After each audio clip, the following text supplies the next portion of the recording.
Hi, ഇന്ന് ഞാനൊരു video clip കാണാനിടയായി. ഇൻസ്റ്റാഗ്രാമിൽ ഏകദേശം 900K ഫോളോവേഴ്സും യൂട്യൂബിൽ ഏകദേശം 2.2 മില്യൺ സബ്സ്ക്രൈബേഴ്സ് ഉള്ള ഒരു ചാനലിൽ വന്ന ഇന്റർവ്യൂ ആണ്. നിങ്ങൾ എല്ലാവരും അത് കണ്ടു കാണും. ചാനലിന്റെ പേര് ഞാൻ പറയുന്നില്ല.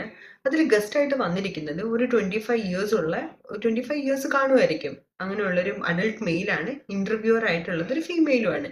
അപ്പൊ ഇന്റർവ്യൂവിനിടയിൽ ഈ ഗസ്റ്റ് പറയുവാണ് ഇദ്ദേഹത്തിന്റെ ഫ്രണ്ട്സും ഒഴിവ് സമയങ്ങളിൽ ഒളിഞ്ഞു നോക്കാനും അല്ലെങ്കിൽ ആളുകൾ കുളിക്കുന്നത് കാണാനും പോവാറുണ്ടെന്ന്. ഇതൊരു മെന്റൽ ഹെൽത്ത് ഇഷ്യൂ ആണ്, ഇൻവോൾവിംഗ് എറ്റിപ്പിക്കൽ സെക്ഷൽ ഇൻട്രസ്റ്റ്. അപ്പോൾ ഇന്ത്യൻ പീനൽ കോഡ് അനുസരിച്ചിട്ട് സെക്ഷൻ 354C ഇത് ഡിഫൈൻ ചെയ്യുന്നത് ഫസ്റ്റ് ടൈം ചെയ്യുന്നവർക്ക് ഒരു 1 to 3 years of imprisonment plus ഫൈനും, പിന്നെ റിപ്പീറ്റഡ് ആയിട്ട് ചെയ്യുന്നവർക്ക് ഒരു 3 to 7 years ഓഫ് ഇംപ്രിസൺമെന്റും ആണ്.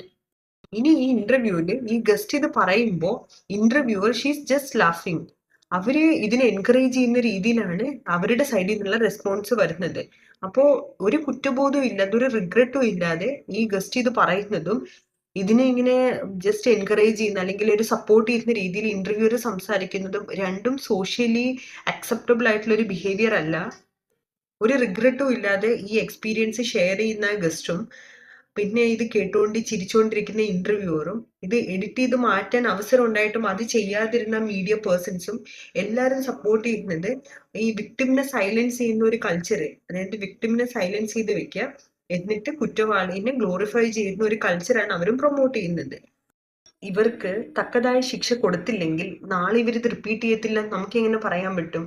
നിങ്ങളുടെ അഭിപ്രായം എന്താ? താഴെ കമന്റ് ചെയ്യുക.